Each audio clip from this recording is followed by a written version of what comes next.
esta presentación vamos a darle una mirada a los sistemas de protección de derechos humanos. Entender cómo funcionan y cómo se estructuran los sistemas de protección de derechos humanos es fundamental porque eso nos permite entender de dónde vienen los estándares de protección de derechos, que como hemos dicho, es el segundo elemento clave del enfoque basado en derechos humanos.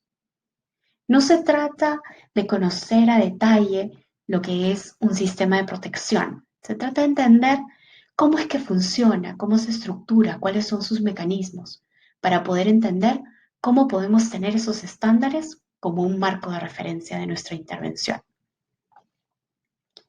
Los sistemas de protección de derechos humanos están conformados usualmente por dos elementos, lo que son las normas o tratados y por el otro lado, lo que son los órganos de tratados que dan seguimiento a cómo se van cumpliendo esas normas. Los órganos cuentan con mecanismos específicos para poder asegurar el cumplimiento de las normas y también establecer directrices y recomendaciones a los estados de cómo mejorar la situación de los derechos humanos en su país. En esta presentación vamos a ver tres sistemas que son relevantes para nuestro país: el sistema universal, el sistema interamericano y el sistema nacional. Empecemos con el sistema universal. El sistema universal de protección de derechos humanos nace con el establecimiento de la Organización de las Naciones Unidas. La Declaración Universal de Derechos Humanos de 1948 es el primer instrumento internacional de este sistema y es el documento.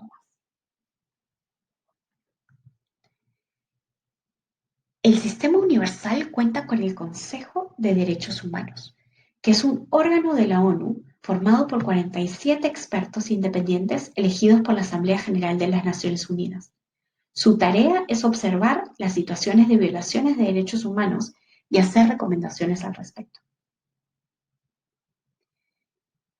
El sistema internacional universal cuenta con las normas y con los órganos de tratados. En las normas contamos con el Pacto Internacional de Derechos Civiles y Políticos, el Pacto Internacional de Derechos Económicos, Sociales y Culturales, la Convención sobre la Eliminación de todas las formas de discriminación contra la mujer, la Convención contra la Tortura y otros tratos o penas crueles, inhumanos o degradantes, la Convención sobre los Derechos del Niño, la Convención Internacional sobre la Eliminación de todas las formas de discriminación racial, la Convención Internacional sobre la Protección de los Derechos de todos los trabajadores migratorios y sus familiares, la Convención sobre los Derechos de las Personas con Discapacidad y la Convención Internacional para la Protección de todas las personas contra las desapariciones forzosas. Cada una de estas normas cuenta con un órgano de tratado que son los encargados de supervisar el cumplimiento de esos tratados. Estos órganos de tratados cuentan con ciertos mecanismos. Por ejemplo, los informes de los estados parte.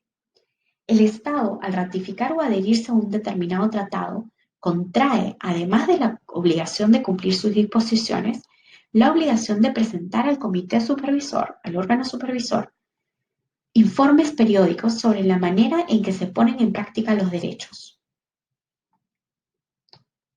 Estos informes, entonces, son presentados por los estados, pero los órganos también pueden recibir informes alternativos de otros actores del país, como por ejemplo organizaciones no gubernamentales, organismos de las Naciones Unidas, instituciones académicas y prensa.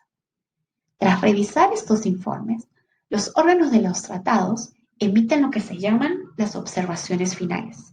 Estas observaciones finales contienen recomendaciones específicas a los estados sobre cómo cumplir de mejor manera los tratados del sistema universal. Otro mecanismo con el que cuentan los órganos de tratados son los exámenes de denuncias o comunicaciones de particulares. Esas denuncias o comunicaciones suponen una investigación, un examen de denuncia entre estados o de particulares, y generan también recomendaciones específicas. Por último, los mecanismos de órganos de tratados cuentan con las observaciones o comentarios generales. Esos son documentos que elaboran esos órganos que ayudan a clarificar el contenido de los derechos humanos y las obligaciones de los estados. El Consejo de Derechos Humanos también cuenta con mecanismos para hacer seguimiento al cumplimiento de los tratados. Uno de los más importantes es, desde luego, el examen periódico universal, conocido como EPU. Ese examen es un proceso que se realiza cada cierto tiempo en donde el Estado presenta también un informe. Se presenta un informe de la Oficina de la Alto Comisionado de las Naciones Unidas en Derechos Humanos. Se presentan informes alternativos también con actores del país y el grupo que ve el examen periódico universal emite recomendaciones específicas al Estado para mejorar la situación de los derechos en el país. También cuenta con un método de denuncias donde se ven casos particulares y sobre todo cuenta también con procedimientos especiales. Estos procedimientos especiales permiten que el Consejo examine, supervise, asesore e informe públicamente sobre las situaciones de derechos humanos en países o en territorios específicos. Pueden ser temáticos, expertos independientes, grupos de trabajo, relatores, o pueden ser territoriales.